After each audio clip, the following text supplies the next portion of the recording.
बिस्मिल्लाहिर्रहमानिर्रहीम। अस्सलाम वालेकुम डियर स्टूडेंट्स। आज का जो हमारा सब्जेक्ट है वो है मटेरियल टेस्टिंग, और उसके अंदर आज जो हम टॉपिक डिस्कस करेंगे वो होगा हमारा नॉन डिस्ट्रक्टिव टेस्ट। तो लास्ट लेक्चर के अंदर हमने जो है वो डिस्ट्रक्टिव टेस्ट को तफसील से मतलब कि डिस्कस किया था। तो आज हम इसी तरह नॉन डिस्ट्रक्टिव टेस्ट जो है उन पर बात करेंगे। तो फर्स्ट ऑफ ऑल हमें पता होना चाहिए डिस्ट्रक्टिव और नॉन डिस्ट्रक्टिव टेस्ट जो है उनमें डिफरेंस क्या है। डिस्ट्रक्टिव टेस्ट कोई भी ऐसा टेस्ट होता है जिसके बाद जो स्पेसिमेन है या जो मटेरियल है उसमें बिगाड़ पैदा हो जाता है, यानी कि वो टेस्ट करने के बाद वो मटेरियल जो है वो काबिल इस्तेमाल नहीं रहता, तो उसको हम डिस्ट्रक्टिव टेस्ट बोलते हैं। तो नॉन डिस्ट्रक्टिव टेस्ट जो है ये कौन सा टेस्ट होता है? नॉन डिस्ट्रक्टिव टेस्ट कोई भी ऐसा टेस्ट जिसके बाद पुर्जा जो है वो काबिल इस्तेमाल रहता है, जिसके बाद पुर्जे में परमानेंट बिगाड़ नहीं पैदा होता। तो यहाँ पे हमने जो डिस्ट्रक्टिव और नॉन डिस्ट्रक्टिव टेस्ट जो है इनको डिस्कस किया है। तो इसमें डिस्ट्रक्टिव टेस्ट जो है वो थोड़ा कॉस्टली होता है, क्योंकि उसके लिए स्पेशल जो है वो स्पेसिमेन जो हमारी प्रोडक्ट है वो तैयार करनी होती है, जिसके ऊपर हमने वो टेस्ट सरंजाम देना होता है। तो टाइम का भी ज़्यादा होता है और वो थोड़ा कॉस्टली पड़ जाता है। तो इसी तरह ये जो नॉन डिस्ट्रक्टिव टेस्ट हैं ये तैयार शुदा प्रोडक्ट के ऊपर ये टेस्ट जो है किया जा सकता है। इसके बाद जो है स्पेसिमेन वो काबिल इस्तेमाल ही रहता है, उसमें कोई ज़ाहिरी तौर पर उसकी शक्ल और सूरत में बिगाड़ पैदा नहीं होता और हमें जो डिफ़ेक्ट्स हैं वो भी मालूम हो जाते हैं। तो दोनों टेस्ट का मकसद तो मेन यही है कि डिफ़ेक्ट्स जो है उनको मालूम करना। तो लेकिन टाइप्स जो है वो चेंज है डिस्ट्रक्टिव और नॉन डिस्ट्रक्टिव टेस्ट की। तो हमने पहले जो है डिस्ट्रक्टिव टेस्ट का जिक्र किया था। तो ये टेस्ट जो है डिस्ट्रक्टिव ये यूटीएम यूनिवर्सल टेस्टिंग मशीन के ऊपर जो है वो सरंजाम दिए जाते हैं।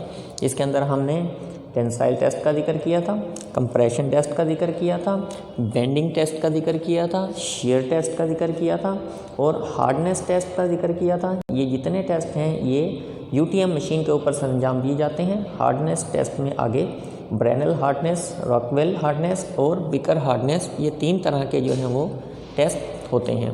तो इसी तरह टॉर्शन टेस्ट भी एक है जो कि डिस्ट्रक्टिव टेस्ट की ही एक टाइप्स है, लेकिन इसको हम यूटीएम के ऊपर सरंजाम नहीं देते। इसी तरह एक और टेस्ट है फैटीग टेस्ट, वो भी डिस्ट्रक्टिव टेस्ट की ही एक टाइप्स है।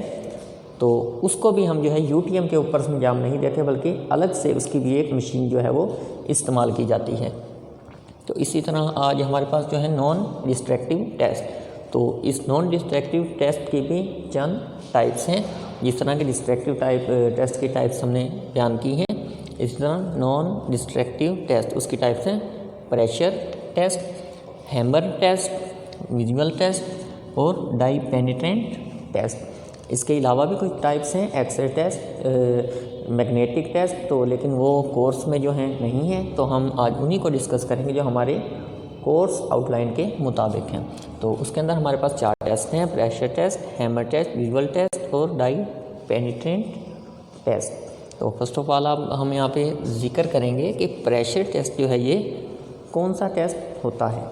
तो प्रेशर का हमें पता है फोर्स पर यूनिट एरिया, यानी कि मखसूस एरिया पर अप्लाई होने वाली फोर्स जो है वो प्रेशर कहलाती है। इसका यूनिट जो है वो बार भी हो सकता है, पास्कल भी हो सकता है, न्यूटन पर मीटर स्क्वायर या मिलीमीटर स्क्वायर भी हो सकता है। फॉर एग्जांपल हमारे पास है pressure equal to force per unit area.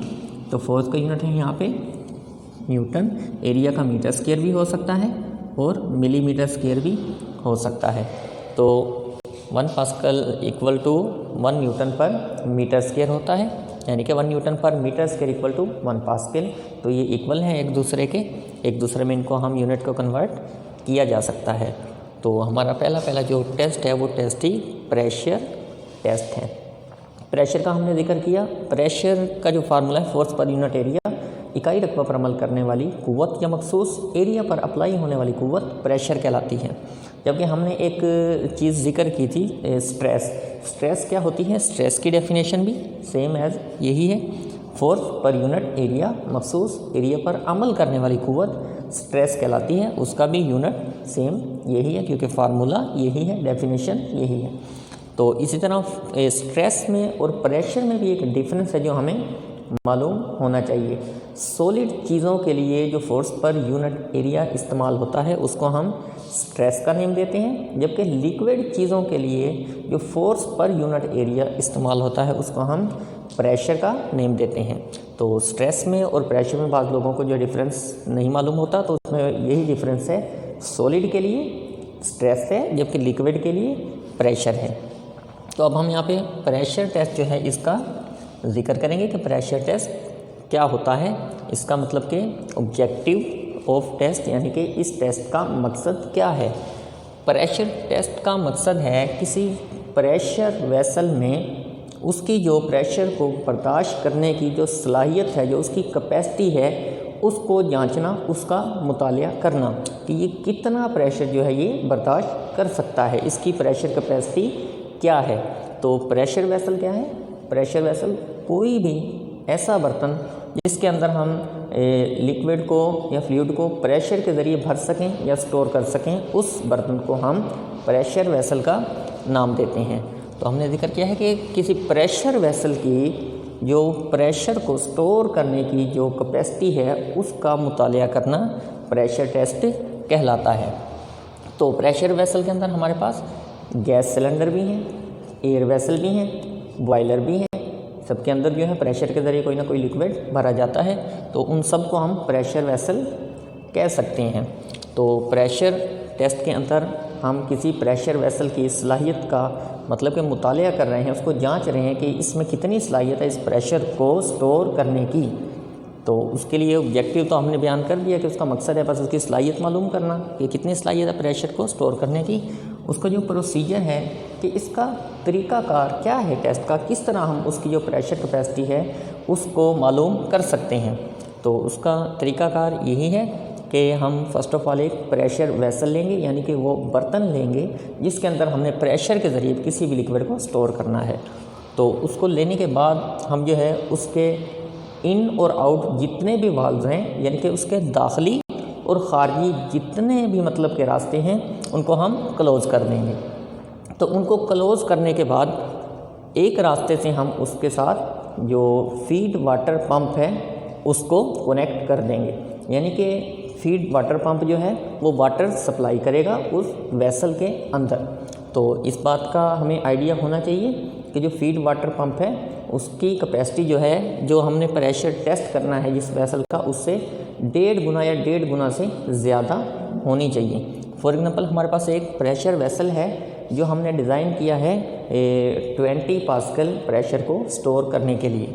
तो हमारे पास जो अब फीड पंप है उसके ज़रिए हम उसके अंदर 30 या 30+ प्रेशर जो है वो फीड करेंगे।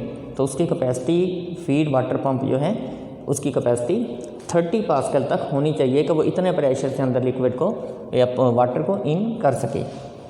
तो अब हम उसके अंदर प्रेशर वेसल के अंदर जो तमाम दाखिली खारजी रास्ते बंद करने के बाद फीड पंप के ज़रिए पानी को उसकी कैपेसिटी से 1.5 गुना या इससे ज़्यादा जो है उसको हम भर देंगे मुकम्मल तौर पे। और उस सिलेंडर के या प्रेशर वेसल के ऊपर, ये जो फॉर एग्जांपल हमारे पास एक प्रेशर वेसल है, इसके ऊपर जो है हमने यहाँ से फीड पंप के ज़रिए जो है भर किया, यहाँ पे एक जो है वो गेज नस्ब की जाएगी, यानी कि ये जो गेज है ये हमें रीडिंग बताएगी, जो गेज है कि इसके अंदर इस वक्त प्रेशर जो है वो कितना बार या कितना पास्कल है। तो अगर हमने इसको डिज़ाइन किया है प्रेशर वेसल को 20 पास्कल के लिए, तो इसके अंदर 30 पास्कल का प्रेशर हम वाटर जो है वो अंदर स्टोर कर देंगे। अब उसके ऊपर रीडिंग हमारी जो है गेज जो है उसके ऊपर रीडिंग शो होगी कि इसके अंदर अब 30 पास्कल प्रेशर भरा जा चुका है। उसके बाद हम पंप को जो है वो ऑफ़ कर देंगे। पंप को ऑफ़ करने के बाद हम कुछ टाइम देंगे, इसके अंदर प्रेशर को स्टोर रहने देंगे। फिर हम उसके बाद गेज से अगेन रीडिंग को नोट कर लेंगे 10 से 15-20 मिनट या आधे घंटे के बाद कि रीडिंग जो है गेज के ऊपर उसमें कोई डिफरेंस तो नहीं आया। अगर उसमें कोई डिफरेंस आया है तो मीन्स के ये लीक है, प्रेशर वेसल इसमें लीकेज है, कहीं ना कहीं से प्रेशर जो है वो रिलीज़ होता चला जा रहा है। तो उसके बाद हम इसको अगेन जो है प्रेशर को रिलीज़ करने के बाद जिस जगह से ये लीकेज होगी उसकी हम रिपेयरिंग यानी उसको हम मुरम्मत करेंगे।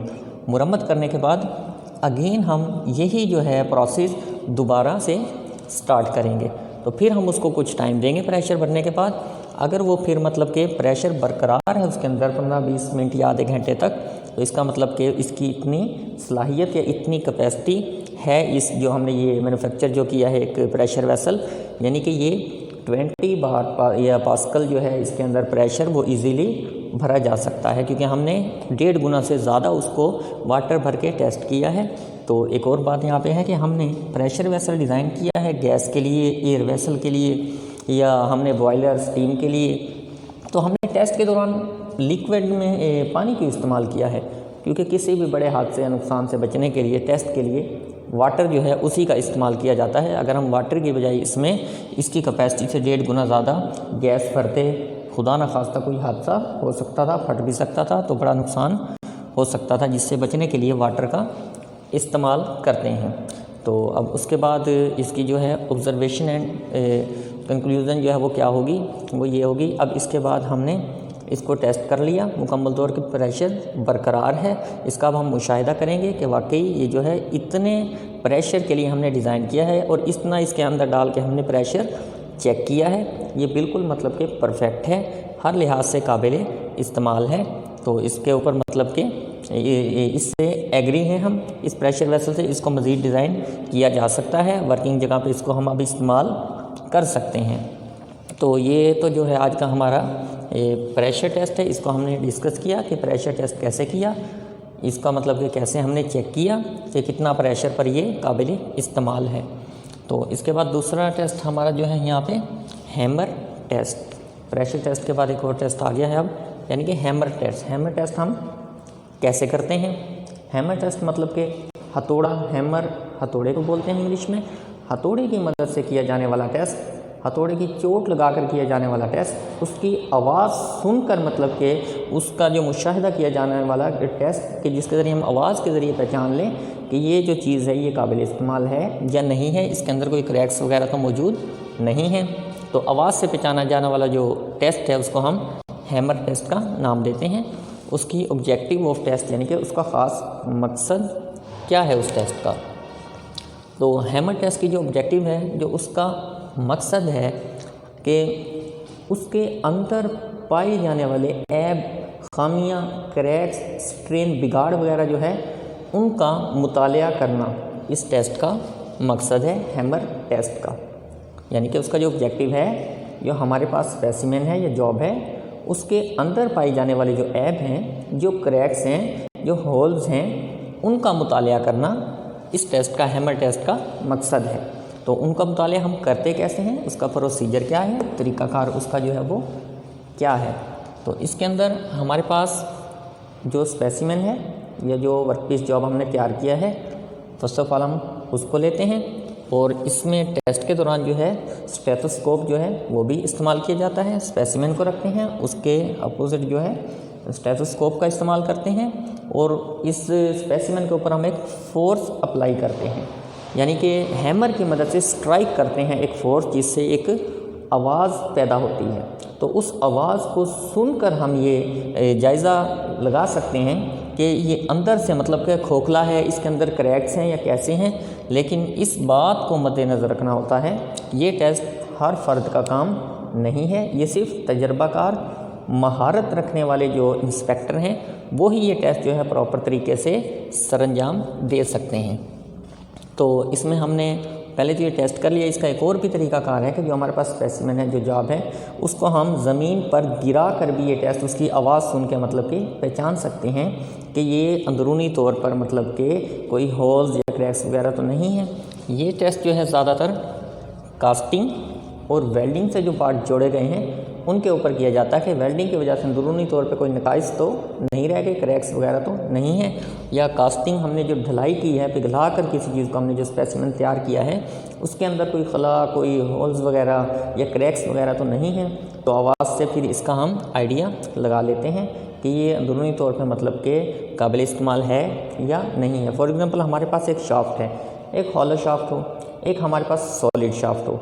जब हम सॉलिड शाफ्ट को ज़मीन पर फेंकेंगे या इसके साथ हम स्ट्राइक करेंगे हैमर से किसी चीज़ को, तो इसकी आवाज़ चेंज होगी। इसी तरह हम जब हॉलो शाफ्ट होगी, हॉलो शाफ्ट मतलब अंदर से खोखली शाफ्ट, उसको गिराएंगे तो उसकी आवाज़ जो है वो डिफरेंट होगी।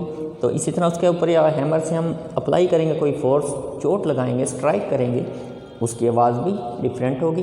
तो ये टेस्ट का जो सारा दारोमदार है वो एक सिर्फ हुनरमंद कारीगर के ऊपर है। जो इंस्पेक्टर होता है वो इसकी आवाज़ से मतलब के जांच लेता है कि ये पुर्जा जो है अंदरूनी तौर पे काबिल इस्तेमाल है या इसके अंदर कोई डिफेक्ट्स कोई मौजूद हैं। तो इस सारे हैमर टेस्ट का दारोमदार जो है उसकी आवाज़ पर होता है। तो उसके बाद हमारे पास नंबर 3 पर है visual test, visual inspection test. ये विजुअल इंस्पेक्शन टेस्ट जो है ये कौन सा होता है, जिसको हम बसरी टेस्ट भी बोल सकते हैं, यानी कि एक नज़र से देख के उसकी सरफेस को पहचान लेना कि ये काबिल इस्तेमाल है या इसमें कोई डिफेक्ट्स हैं, इसमें कोई मतलब के खुरदरापन है, कोई इसके अंदर ऊपर मतलब होल्स वगैरह हैं या स्क्रैच वगैरह हैं इसके ऊपर या क्रैक्स वगैरह हैं। मतलब बसरी तौर पे इसका मुशाहिदा करना किसी चीज़ का, एक नज़र से देख के पहचान लेना उसको कि इसमें एब्स हैं या खामियां हैं या नहीं है, या ये परफेक्ट है, काबिल इस्तेमाल है। तो उस टेस्ट को हम विजुअल टेस्ट का नाम देते हैं। तो इस टेस्ट का ऑब्जेक्टिव ऑफ टेस्ट जो है, मकसद क्या है, वो सिर्फ उसका मुशाहिदा करना कि इसके अंदर ये काबिल इस्तेमाल है, कोई ऐब खामियां वगैरह तो इस स्पेसिमेन के ऊपर नहीं है। तो ये उसका मकसद है। उसका प्रोसीजर क्या होता है, प्रोसीजर इसका ये होता है विजुअल टेस्ट का कि हमारे पास एक स्पेसिमेन है, फॉर एग्जांपल ये स्पेसिमेन है, हमने ले लिया, इसकी सतह का हमने अब टेस्ट करना है कि ये काबिल इस्तेमाल है या इसमें कोई ऐब मौजूद है। तो हमने इसको एक नज़र देखना है। इसके लिए देखने के लिए माइक्रोस्कोप का भी इस्तेमाल किया जाता है। उसके साथ एक जो है वो ग्राफर लगा होता है, जिसकी मदद से मतलब कि ग्राफ की मदद से ये सारा कुछ रिकॉर्ड हो जाता है। माइक्रोस्कोप से हम देखते चले जाते हैं, तो जहाँ पे कोई क्रैक्स हो, कोई होल्स हो, कोई डिफेक्ट्स हों, तो वो हमें इजीली नज़र आ जाते हैं। और ग्राफर जो है उसको रिकॉर्डर होता है, वो रिकॉर्ड करता चला जाता है ग्राफ की सूरत में कि इस मकाम पे यहाँ पे क्रैक्स हैं, यहाँ पे होल्स हैं, इसकी सरफेस यहाँ से मतलब कि हमवार नहीं है। तो वो सारा हम उस माइक्रोस्कोप की मदद से मतलब रिकॉर्डर की मदद से रिकॉर्ड कर लेते हैं। फिर उसका जो मुशाहिदा है, जो ऑब्जर्वेशन है, फिर हम उसको देखते हैं कि ये क्रैक्स कितने हैं, ये होल्स कितने हैं, इसको इस्तेमाल करना चाहिए या इस पुर्जे को इस्तेमाल नहीं करना चाहिए, ये हम मुशाहिदा करते हैं बाद में। तो ये वाला तो है हमारे पास विजुअल इंस्पेक्शन टेस्ट। तो विजुअल इंस्पेक्शन टेस्ट के बाद हमारे पास एक टेस्ट और भी इस्तेमाल होता है, डाई पेनिट्रेंट टेस्ट। यानी कि डाई पेनिट्रेंट टेस्ट कौन सा होता है, डाई पेनिट्रेंट टेस्ट जो है इसके अंदर डिफरेंट कलर्स इस्तेमाल होते हैं जिनको हम इस्तेमाल करते हैं। यानी कि इसका जो ऑब्जेक्टिव ऑफ टेस्ट, इसका मकसद क्या है, इस टेस्ट का मकसद है ऐसे सरफेस डिफेक्ट जिनको हम जो है विजुअल टेस्ट की मदद से नहीं जांच सकते, उनको जांचना इस टेस्ट का मकसद है डाई पेनिट्रेंट टेस्ट। तो इसका प्रोसीजर क्या है, डाई पेनिट्रेंट टेस्ट का तरीकाकार जो है वो क्या है।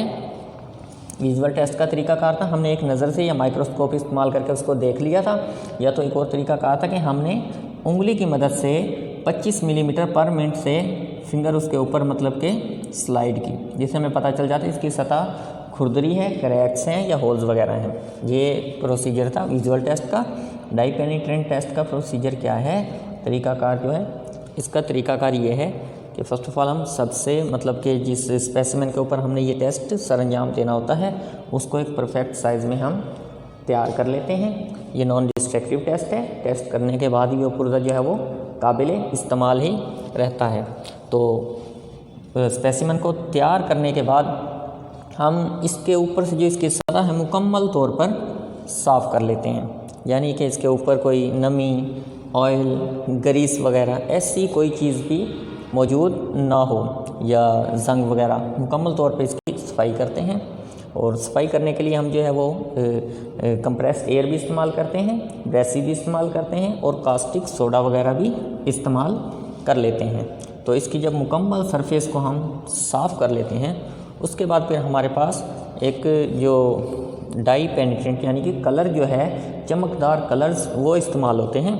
तो उस कलर्स को हम या तो बुरश की मदद से इसके ऊपर करते हैं या स्प्रे की सूरत में हम इसकी सतह पर करते हैं।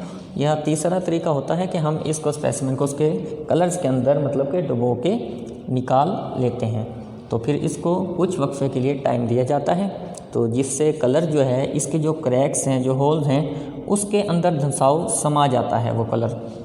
तो वो समाने के बाद इसके जो ऊपर कलर रह जाता है उसको हम फिर साफ़ कर लेते हैं या धो लेते हैं। लेकिन जो इसके क्रैक्स वगैरह में कलर समा गया वो साफ़ नहीं होगा, ऊपर वाली सतह इसकी साफ़ हो जाएगी। तो वो सतह साफ़ होने के बाद फिर हम एक हमारे पास जो डेवलपर्स वो इस्तेमाल होता है, एक पाउडर इस्तेमाल होता है। उस पाउडर को हम इसके ऊपर मतलब के लैप करते हैं, लगाते हैं, जिससे जो इसके क्रैक्स हैं, जो इसके होल्स वगैरह हैं, वो वाज़े तौर पे मतलब के नज़र आने लग जाते हैं। तो उस डेवलपर्स की मदद से वो सारे क्रैक्स हमें वाज़े शो हो जाते हैं। तो ये हमारी है ऑब्ज़र्वेशन कि हम अब मुशाहिदा करते हैं कि इसकी सरफेस कैसी है, क्या इसके अंदर कोई क्रैक्स हैं, कोई होल्स वगैरह कोई रह गए हैं। तो ये हमारा होता है मुशाहिदा। तो इसको हम इसीलिए डाई पेनिट्रेंट टेस्ट बोलते हैं कि इस टेस्ट का मकसद ही यही होता है कि उसकी जो सरफेस डिफेक्ट हैं उनको जांचना, उनको मालूम करना। इसके लिए कलर इस्तेमाल होते हैं जस्ट। तो ये कलर जो है बहुत ज़्यादा मतलब कि शाइन भी होते हैं, तो जो वाज़े तौर पे खुद ही मतलब शाइनिंग की वजह से नज़र आ रहे होते हैं कि ये इसका क्रैक्स है, ये इसके अंदर होल्स है। तो ये आज का हमारा जो टेस्ट था डाई पेनिट्रेंट टेस्ट। तो ये जो 4 हमने आज टेस्ट पढ़े हैं ये हैं non destructive test. Destructive test हमने पहले पढ़ चुके हैं। तो उसके अंदर जो था हार्डनेस टेस्ट था, टेंसाइल टेस्ट था, कंप्रेशन टेस्ट था, शेयर टेस्ट था, फटीग टेस्ट था, टॉर्शन टेस्ट था, बेंडिंग टेस्ट था। वो थे टेंसाइल टेस्ट, ऐसे टेस्ट जिनके बाद पुर्जा काबिल इस्तेमाल नहीं रहता बल्कि मटेरियल फेल हो जाता है, और वो बनाने के लिए जो है स्पेशल मटेरियल स्पेसिमेन तैयार किया जाता है, वो थोड़ी कॉस्टली होते हैं।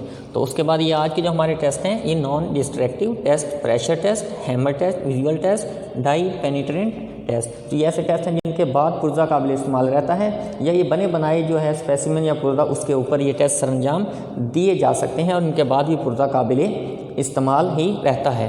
तो ये आज का हमने जो टॉपिक पढ़ा है नॉन डिस्ट्रक्टिव टेस्ट। तो इंशाल्लाह नेक्स्ट लेक्चर में हम इससे आगे स्टडी करेंगे। शुक्रिया।